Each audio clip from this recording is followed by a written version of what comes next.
Bienvenue à tous dans cette séance d'information où nous allons discuter des changements qui ont été récemment introduits dans les processus de révision des subventions et qui ont été incorporés dans une nouvelle note de politique opérationnelle sur les révisions et de nouvelles procédures opérationnelles. Donc je me présente, je suis Benoît Martine, membre de l'équipe chargée des politiques opérationnelles au sein de la division gestion des subventions du Fonds mondial. Dans ce rôle, mon équipe soutient les équipes pays du Fonds mondial, les récipiendaires principaux, les instances de coordination nationale et les agents locaux du fonds, avec tout un nombre de processus des subventions, et notamment le processus de révision. Nous sommes responsables notamment de mettre à jour les notes de politique opérationnelle et aussi de développer de nouvelles notes de politique opérationnelle au besoin. Avant de rentrer dans le vif du sujet, j'aimerais parler de quelques points logistiques. Tout d'abord, sachez que les diapositives qui sont présentées seront mises à disposition après la séance d'information. Nous vous invitons à mettre vos questions dans le chat de la présentation, tout au long de la présentation, et nous y répondrons à la fin de la séance. Enfin, sachez que cette session est enregistrée et que du coup, en étant présent à cette session d'information, tous les participants consentent à ce que leurs données personnelles soient partagées, notamment la façon dont leur nom est affiché dans Microsoft Teams. Et comme je disais, donc, la présentation que vous allez voir, ainsi que l'enregistrement audio et vidéo, seront partagés sur le site internet du Fonds mondial.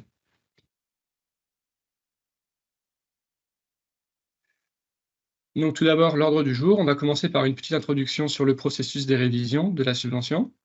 Ensuite, nous allons aborder les changements qui ont été introduits dans la note de politique opérationnelle. Et il y a deux types de changements, des changements transversaux qui s'appliquent à tous les types de révisions et des changements par type de révision. Ensuite, nous allons vous présenter une diapositive avec des ressources que vous pourrez revoir dans votre temps, ressources qui sont disponibles sur le site web du Fonds mondial pour plus d'informations sur le processus de révision des subventions. Il y aura ensuite une petite démonstration vidéo du portail des partenaires, et notamment comment télécharger et envoyer des documents de révision au Fonds mondial via le portail des partenaires. Et ensuite, nous allons laisser un petit peu de temps pour répondre à vos questions. Donc, n'hésitez pas à les mettre directement dans le chat.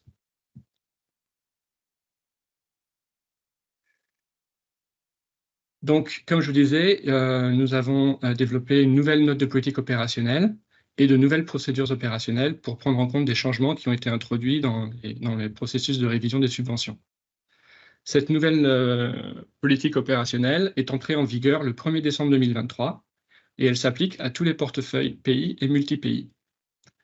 Elle remplace la note de politique opérationnelle sur la révision des subventions qui datait de 2018 et elle prend en compte tout un nombre de changements qui sont fondés sur des enseignements tirés de la mise en œuvre de la note de 2018, des simplifications et des assouplissements qui ont été introduits pendant la période du Covid-19, des actions qui découlent d'audits, la mise en œuvre d'initiatives organisationnelles et la séparation entre les orientations politiques et procédurales. Dans l'encadré jaune tout en bas, vous voyez que cette note de politique opérationnelle ne s'applique pas aux révisions du Covid-19. Celles-ci sont régies par les directives relatives au Covid-19 et non par cette note, donc à savoir.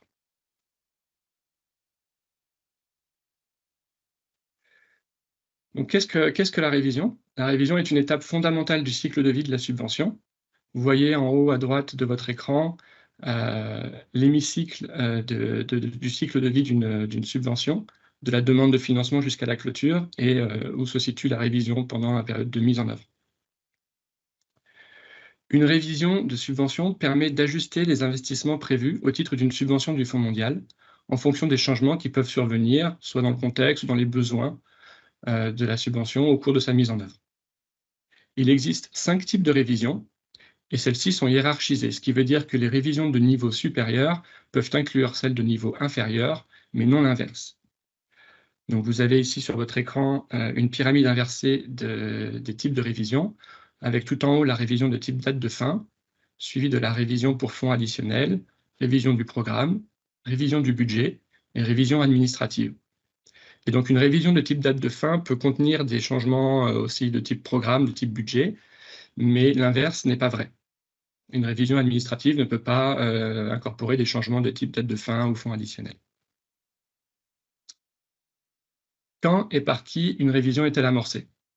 Une révision est initiée dès que le récipiendaire principal et l'équipe pays conviennent de sa nécessité, après examen du calendrier de réalisation de la révision. Pourquoi est-ce que la révision est importante? Des révisions de qualité qui sont initiées au bon moment garantissent une utilisation efficace et efficiente des ressources du Fonds mondial pour maximiser son impact, pour être en accord avec les plans stratégiques nationaux et la stratégie du Fonds mondial. Dans la diapositive suivante, nous allons vous montrer comment on fait une révision. Donc, le processus de révision suit 3 phases: une phase de préparation et d'envoi de la demande, une phase d'examination et d'approbation de la demande de révision et une dernière phase d'officialisation. Chacune de ces phases a un certain nombre de sous-processus qui varient selon les types de révision. Donc, dans la phase préparation et envoi, le récipiendaire principal et l'équipe pays conviennent de la portée et des échéances de la révision. Le récipiendaire principal prépare la demande de révision et, le cas échéant, en suivant le type de révision, l'instance de coordination nationale approuve cette demande. Dans la phase d'examination et d'approbation de la demande de la révision, l'agent local du fonds examine la demande de révision, l'équipe pays examine la demande de révision et les autorités définies pour approuver la demande vont examiner et approuver cette demande. Enfin, dans la phase d'officialisation de la révision, le récipiendaire principal et le Fonds mondial vont modifier l'accord de subvention, le cas échéant, et le récipiendaire principal et le Fonds mondial vont effectuer la révision de la subvention.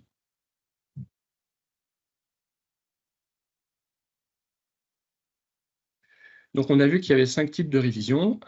Comment choisir le bon type de révision en fonction de vos besoins? Il faut répondre donc à quelques questions qui s'affichent ici devant vous. Donc, en tout premier, donc, est-ce que vous allez modifier la date de fin de la période de mise en œuvre? Si c'est le cas, alors il faut faire une révision de type date de fin. Si vous ne modifiez pas la date de fin de la période de mise en œuvre, mais que vous ajustez les fonds de la subvention totaux approuvés, que ce soit pour incorporer de nouveaux fonds dans la subvention ou pour réduire les fonds de la subvention ou encore transférer le budget des activités d'une subvention à une autre, dans ces cas précis, il faut faire une révision pour fonds additionnels ou une révision de réduction transfert de fonds. Si vous ajustez les fonds de la subvention totaux approuvés pour intégrer des ajustements administratifs dans les fonds de la subvention, dans ce cas précis, une révision administrative suffit. Il n'y a pas besoin de faire de révision pour fonds additionnels pour ce type de révision. Si maintenant vous souhaitez modifier votre cadre de performance pour refléter des changements dans la portée ou dans l'échelle d'une subvention, il faut faire une révision du programme. Si vous modifiez votre cadre de performance pour refléter des changements administratifs dans le cadre de performance, une révision administrative suffit. Il n'y a pas besoin de faire de révision de programme dans ce cas précis. Si vous souhaitez réaffecter des fonds de la subvention approuvée, sans changer les fonds de la subvention ni le cadre de performance, il faut faire une révision du budget. Et si maintenant vous souhaitez apporter des changements administratifs à l'accord de subvention, que ce soit pour refléter des changements dans les données sur les entités impliquées dans les subventions, ou pour modifier des exigences liées à la subvention, ou introduire de nouvelles exigences, il faut faire une révision administrative.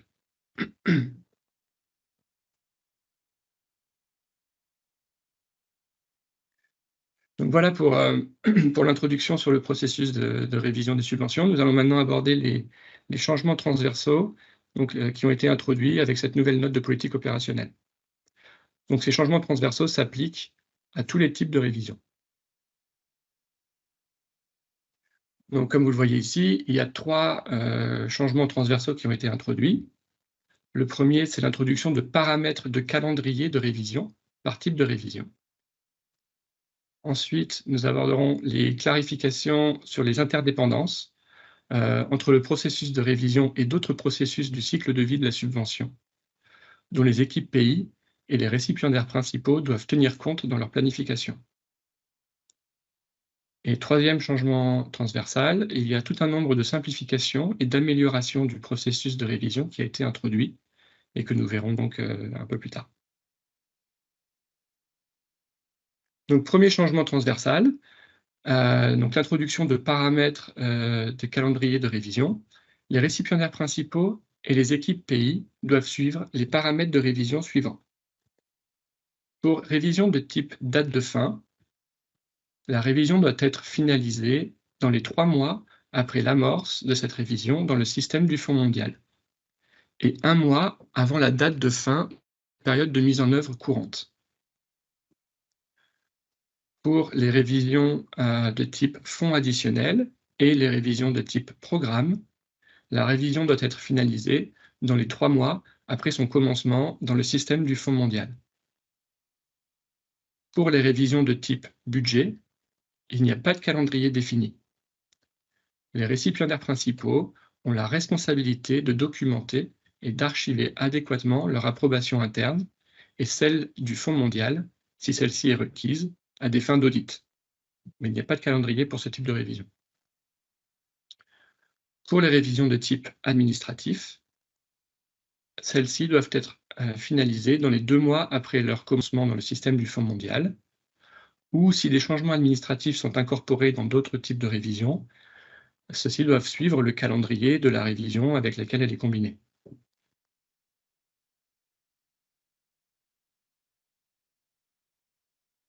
Deuxième type de changement transversal, une définition donc des interdépendances avec d'autres processus du cycle de vie de la subvention, dont les équipes pays et les récipiendaires principaux doivent tenir compte dans la planification.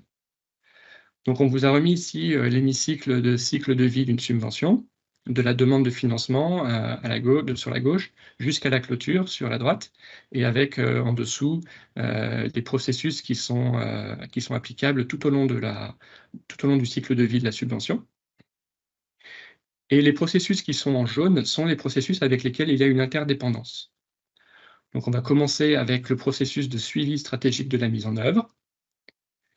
Dans le cas de révision qui nécessite des changements dans le cadre de performance et ou le budget, celles-ci doivent être terminées avant la date de fin de la période de communication de l'information en cours. La raison pour laquelle on demande cela, c'est pour que les informations qui font partie de cette révision soient prises en compte lors de la période de communication de l'information suivante. Donc bien terminer sa révision avant la date de fin de la période de communication de l'information en cours. Deuxième interdépendance, avec le processus de décision annuelle de financement et de décaissement. Pour tous les décaissements d'une décision annuelle de financement déjà approuvée, ces décaissements peuvent toujours être traités, même si une révision est en cours, donc il n'y a pas de problème à ce niveau-là. Par contre, les décisions annuelles de financement et toute décision annuelle de financement supplémentaire ne peuvent pas être envoyées ou approuvées tant qu'une révision est en cours. Et il faut savoir que cette interdépendance-là s'applique seulement aux révisions qui mettent à jour le montant des fonds de la subvention. Donc pas pour tous les types de révisions, mais seulement pour ceux qui mettent à jour le montant des fonds de la subvention. Ensuite, on voit une interdépendance de la révision avec le processus de révision. Et en fait, cela, c'est parce qu'une révision, il ne peut y avoir qu'une seule révision à la fois pour une même période de mise en œuvre. Donc, il peut y avoir une révision peut contenir des changements de différents types. Comme on a vu, on peut avoir une révision de niveau supérieur qui peut inclure des changements de niveau inférieur. Mais on ne peut pas avoir 2 révisions ouvertes en même temps. Donc, bien prendre ça aussi en compte dans sa planification, une seule révision à la fois pour une même période de mise en œuvre. Nous voyons ensuite qu'il y a des interdépendances avec le processus de clôture. Là, c'est très simple. En fait, le processus de clôture ne peut tout simplement pas être finalisé tant qu'il y a une révision en cours. Donc bien prendre ça aussi en compte, de terminer sa révision avant le processus de clôture pour pouvoir le finaliser. Interdépendance avec le processus de données sur les entités impliquées dans les subventions.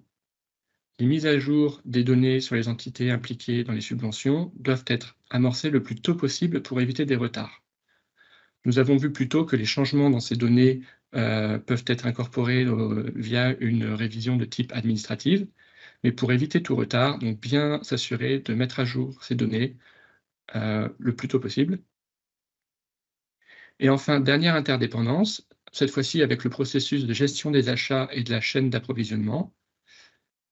Les demandes d'achat au mécanisme d'achat groupé peuvent être passées dans Bambo si une révision est en cours, pas de problème à ce niveau-là. Par contre, les bons de commande au mécanisme d'achat groupé ne peuvent pas être délivrés à l'agent chargé des achats tant qu'une révision est en cours. Notez cependant que cette interdépendance s'applique seulement aux révisions qui mettent à jour le montant des fonds de la subvention.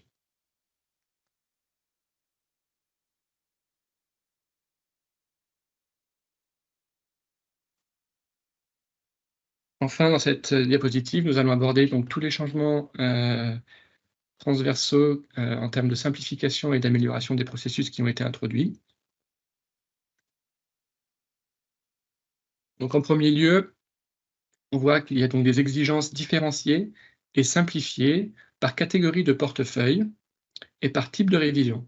Donc la nouvelle note de politique opérationnelle donne des informations à ce niveau-là.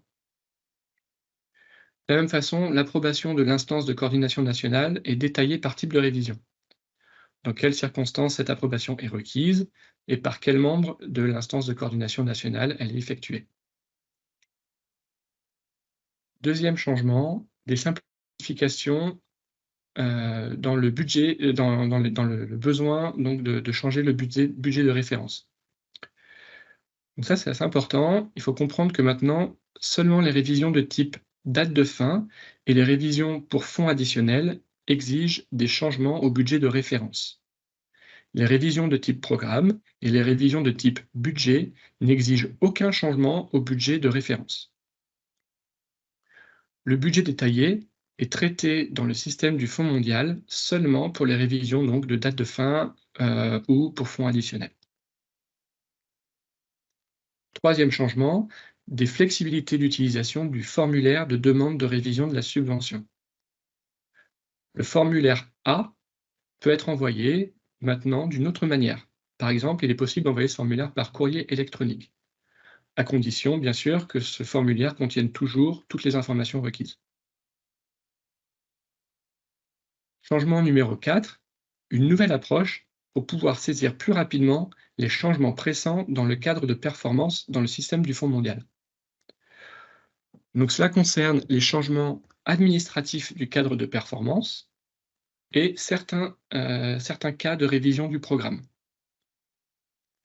Pour pouvoir finaliser la révision au plus vite et saisir ces changements dans le système du Fonds mondial, on envoie maintenant un courriel de notification au récipiendaire principal et les changements en question seront incorporés ensuite dans une lettre de mise en œuvre subséquente, donc dans une révision suivante par exemple, voilà, donc comme pour dans le cas de révision ultérieure.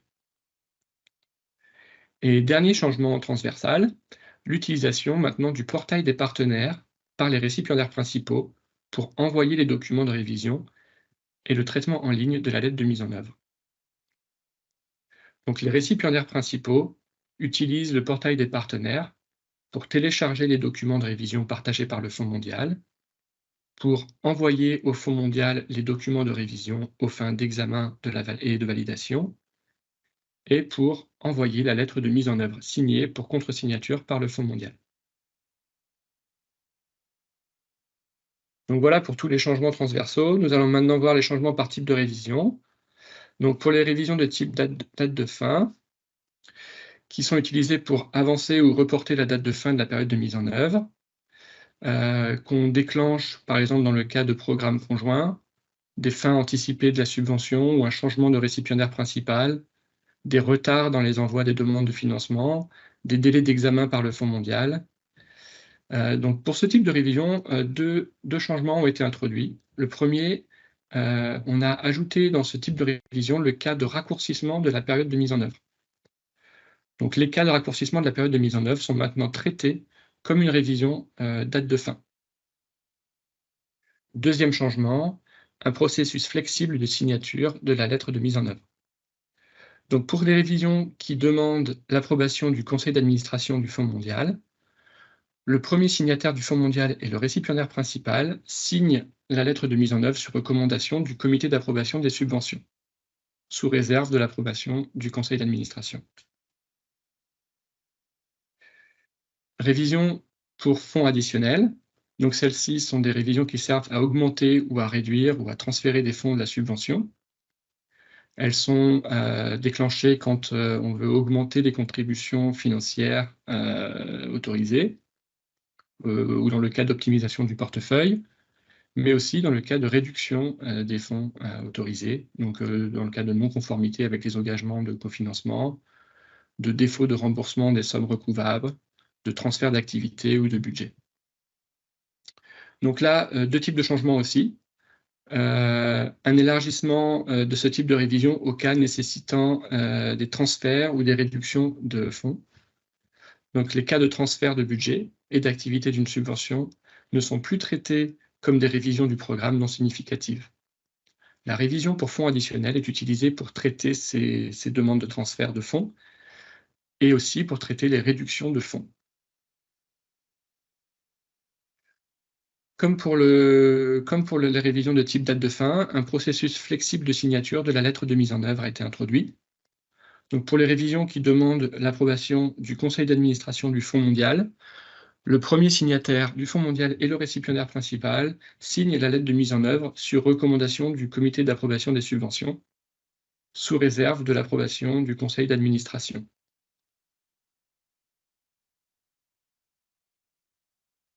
Pour les révisions de programme, qui introduisent des changements dans la portée ou l'ampleur d'une subvention sous le plafond de financement approuvé et dans la période de mise en œuvre en cours, qui donnent lieu à des modifications dans les modules, les interventions ou les cibles du cadre de performance.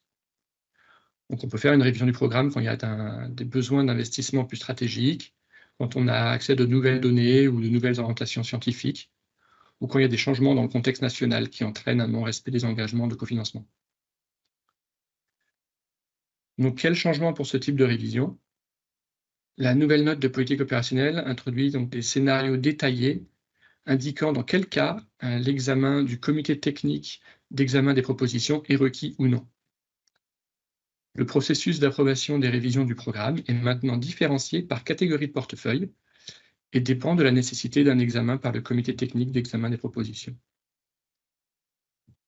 Deuxième changement, les révisions du programme qui nécessitent des changements pressants du cadre de performance peuvent maintenant être effectuées tout de suite après l'approbation de la demande de révision signifiée au récipiendaire principal dans un courriel de notification et est ensuite formellement établie dans une lettre de mise en œuvre ultérieurement. Donc pour les révisions de changement de cible, augmentation ou réduction des cibles, ou pour l'ajout de cibles manquantes, on envoie une notification par courriel pour que ces changements soient saisis au plus vite dans les systèmes du Fonds mondial. Les changements du cadre de performance sont inscrits ultérieurement de manière formelle dans une lettre de mise en œuvre, avec d'autres révisions le cas échéant. Ces courriels de notification sont suivis par le Fonds mondial et intégrés dans les lettres de mise en œuvre ultérieures. Il faut comprendre cependant que toutes les révisions du programme, autres que celles décrites dans le scénario ci-dessus, suivent toujours le processus décrit dans la note de politique opérationnelle, y compris l'envoi de la lettre de mise en œuvre de façon immédiate au sein même de l'exécution de la révision. Dernier changement du programme, il n'y a plus de modification de budget de référence requise. Donc les révisions du programme ne nécessitent pas de modification du budget de référence, et ce budget détaillé n'est pas traité dans les systèmes du Fonds mondial. Révision de type budget. On entend par révision du budget la réaffectation de fonds de la subvention approuvée d'un module, d'une intervention ou d'une catégorie de coûts à un autre. Il n'y a pas de changement de plafond de financement approuvé. Il n'y a pas de changement dans la durée de la période de mise en œuvre ou dans le cadre de performance. On fait une révision de type budget quand on veut incorporer des changements dans le contexte ou les circonstances de la subvention, quand il y a des gains ou des pertes de change, ou des transferts ou cessions d'actifs du programme durant la période de mise en œuvre. Donc, quel changement pour les révisions du budget? Il y a maintenant un alignement avec les nouvelles directives sur les établissements du budget.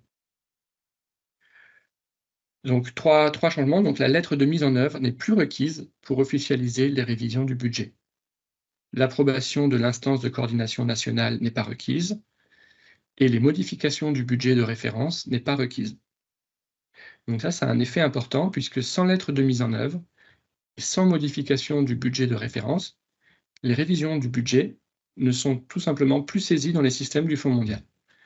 Elles sont régies par le processus et les autorités d'approbation décrites dans les sections 2.5.2 et 2.5.3 des directives pour l'établissement des budgets des subventions. Le formulaire A de demande de révision et l'approbation de l'instance de coordination nationale ne sont eux non plus pas requis pour les révisions de type budget. Les récipiendaires principaux informent l'instance de coordination nationale avant de commencer l'activité.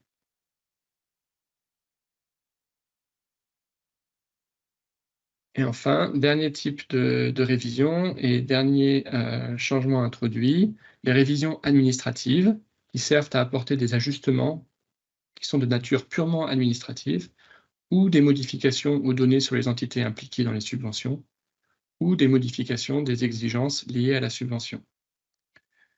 On initie une révision de type administrative quand il y a des changements dans les données sur les entités impliquées, quand il y a des changements administratifs du cadre de performance, des changements dans les exigences liées à la subvention, ou des ajustements administratifs des fonds de la subvention. Quel changement pour ce type de révision?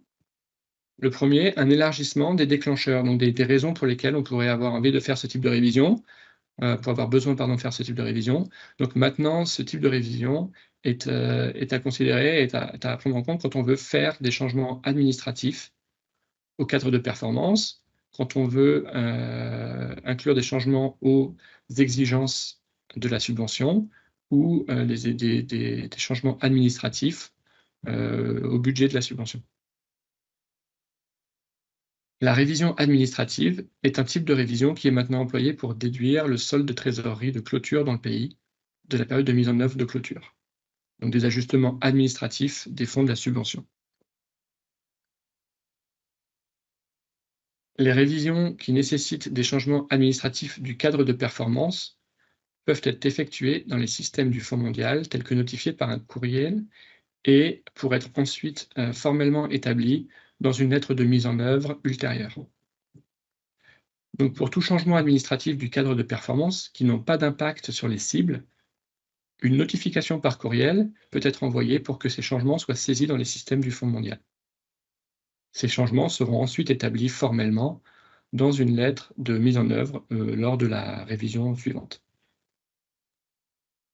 Toute autre révision administrative, autre que celle décrite dans le scénario que je viens de vous présenter, doivent suivre le processus décrit dans la note de politique opérationnelle, et notamment l'envoi immédiat de la lettre de mise en œuvre.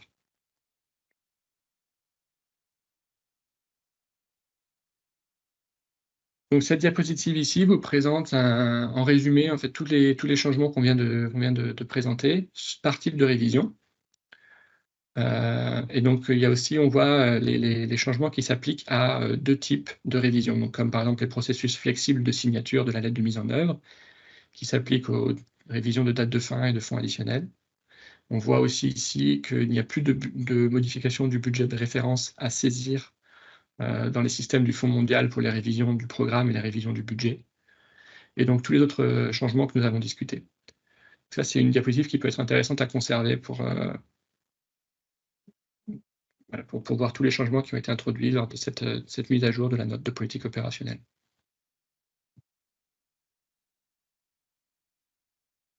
Donc voilà pour les changements. Maintenant, une page donc, pour les ressources à votre disposition pour plus d'informations. Donc le premier lien vous amène à cette nouvelle note de politique opérationnelle aux procédures opérationnelles des subventions de révision. Pour obtenir le formulaire A de demande de révision de la subvention, veuillez contacter votre équipe pays qui vous transmettra ce formulaire. Pour traiter une demande de révision dans le portail des partenaires, vous avez ici 2 liens, un en français, un en anglais, pour plus d'informations sur comment faire cela.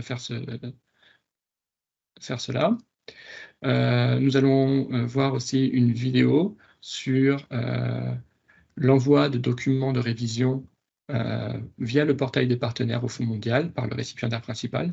Et donc, vous aurez le lien vers cette vidéo à votre disposition.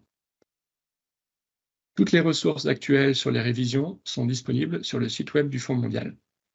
Il vous suffit de cliquer sur le lien qui est donné ici. On vous donne aussi le lien vers les directives pour l'établissement des budgets des subventions. Et comme nous allons mettre à disposition ces diapositives, vous aurez accès aussi à la séance de questions-réponses que nous allons aborder plus tard. Et donc avant de passer aux questions-réponses, on va vous présenter une petite vidéo sur l'utilisation du portail des partenaires pour télécharger et envoyer des documents de révision au Fonds mondial. Dans cette démonstration, je vais vous montrer comment les récipiendaires principaux joignent et envoient leurs documents de révision au Fonds mondial.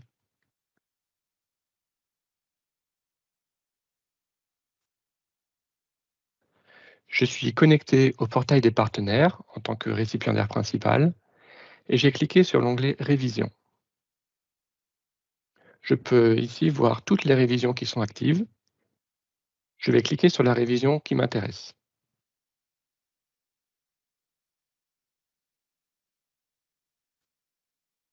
Cela ouvre une page d'aperçu de cette révision où je trouve des informations générales relatives à cette révision et à cette subvention et des onglets en dessous. Le premier onglet, Télécharger les formulaires d'établissement de la subvention, contient tous les documents qui ont été partagés par l'équipe pays du Fonds mondial pour cette révision. Ces documents peuvent être téléchargés un par un ou tous ensemble ici. Une fois que j'ai fini de travailler sur ces documents et que je suis prêt à les envoyer au Fonds mondial, je clique sur l'onglet « Joindre et envoyer les documents » ici.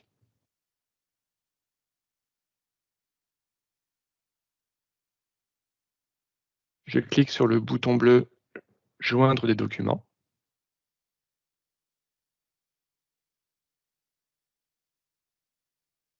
et je sélectionne les documents que je souhaite attacher.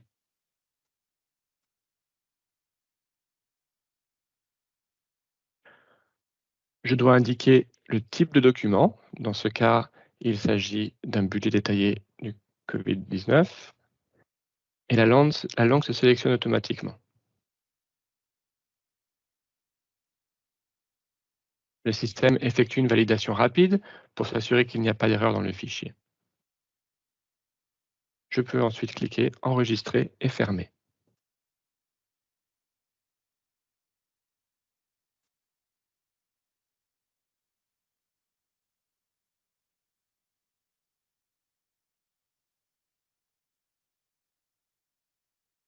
Une fois qu'un document a été joint, je le vois apparaître dans la liste, ici, dans la moitié inférieure de mon écran.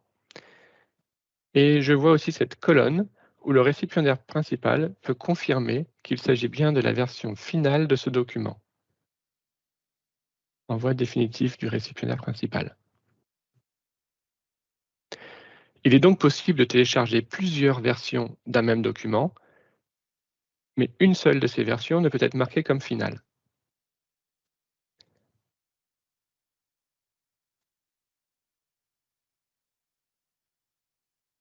Une fois que le fichier a été joint et qu'il a été marqué comme final, ce document apparaît ici, dans la section Documents à joindre et à envoyer au Fonds mondial.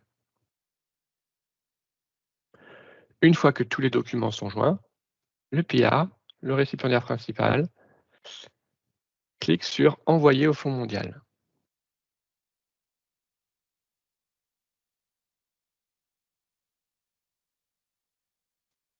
Une fenêtre s'ouvre et je dois indiquer le type de document que je m'apprête à envoyer. Dans ce cas, le budget détaillé du Covid-19. Je peux aussi ajouter un commentaire. Puis je clique sur « Envoyer ».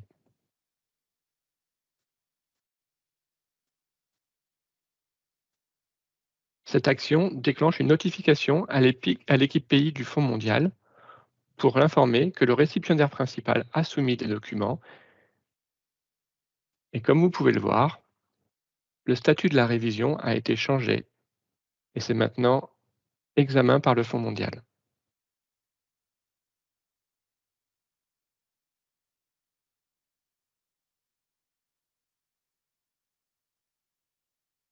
Donc, nous allons maintenant passer à la séance de questions-réponses. Donc, pour répondre à vos questions, nous avons encore un peu de temps, un quart d'heure pour répondre à vos questions. Si vous avez d'autres questions, n'hésitez pas à les mettre dans le chat. Si on n'a pas le temps d'y répondre, on s'assurera de toute façon de les inclure dans les diapositives qui seront mises à disposition pour que vous puissiez donc avoir la réponse à votre question. Ok, donc quand est-ce que cette note sera disponible en français? Donc, comme on vous l'a dit, hein, donc, les notes de politique opérationnelle ne sont disponibles qu'en anglais, la langue officielle du Fonds mondial. Néanmoins, le formulaire de révision à remplir par le récipiendaire principal pour certaines révisions est disponible en français. Votre équipe pays peut vous fournir ce document en français.